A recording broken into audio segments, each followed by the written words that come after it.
புதுச்சேரியில் ஐடிசன் தொழிற்சாலை மற்றும் ஹோட்டல்கள் நடத்தி வரும் கபூர் என்பவருக்கு சொந்தமான தோல் தொழிற்சாலையில் வருமான வரித்துறை அதிகாரிகள் சோதனை நடத்தி வருகின்றனர். கூடுதல் விவரங்களை செய்தியாளர் கிருஷ்ணா வழங்க கேட்கலாம். வணக்கம் கிருஷ்ணா, அங்கு எதன் அடிப்படையில் சோதனை மேற்கொள்ளப்பட்டு வருகிறது? விவரம். புதுச்சேரியில் தொழிலதிபராக இருந்து வருபவர் திலீப் கபூர். இவர் பஞ்சாபை சேர்ந்தவர்.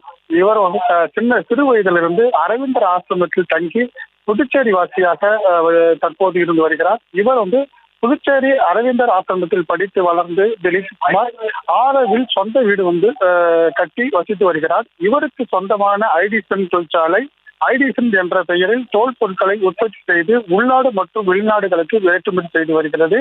இவரது தொழிற்சாலை மற்றும் விற்பனையகத்தில் தற்போது மற்றும் அதே போல ஹோட்டல்களிலும் தற்போது வருமான வரித்துறை அதிகாரிகள் சோதனை காலை முதல் ஈடுபட்டு வருகின்றனர்.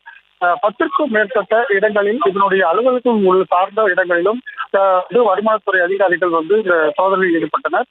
காலையில் 50க்கும் மேற்பட்ட மேற்பட்டோர் கால்களில் அதிகாரிகள் சோதனை ஈடுபட்டுள்ளனர். கடற்கரை சாலையில் உள்ள செயின்ட் மார்டின் வீதியில் உள்ள ஐடிசன் தலைமை அலுவலகம் மற்றும் மிஷன் வீதியில் உள்ள கசாப்லாங்கா, நேரு வீதியில் உள்ள ஐடிசன் அவுட்லெட் மற்றும் ஐடிசன் விற்பனை கூடம் என்று இவர் 5க்கும் மேற்பட்ட தொழிற்சாலைகளும் 5க்கும் மேற்பட்ட விற்பனையகமும் இவர் நடத்தி வருகிறார்.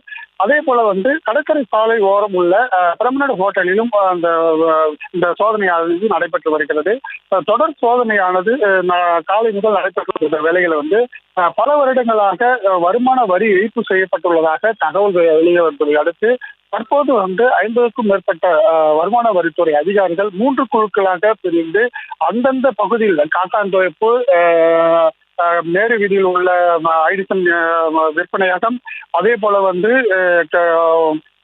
புதுச்சேரி பிரபலமாக இருக்கும் பிரமனன் ஹோட்டலிலும் தற்போது சோதனையானது வருமான சோதனையானது நடைபெற்று வருகிறது.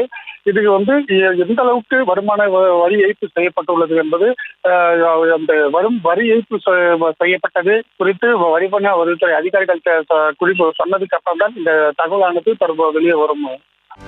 செய்திகளை உடனுக்குடனும் துல்லியமாகவும் தெரிந்து கொள்ள சப்ஸ்கிரைப் பண்ணுங்க.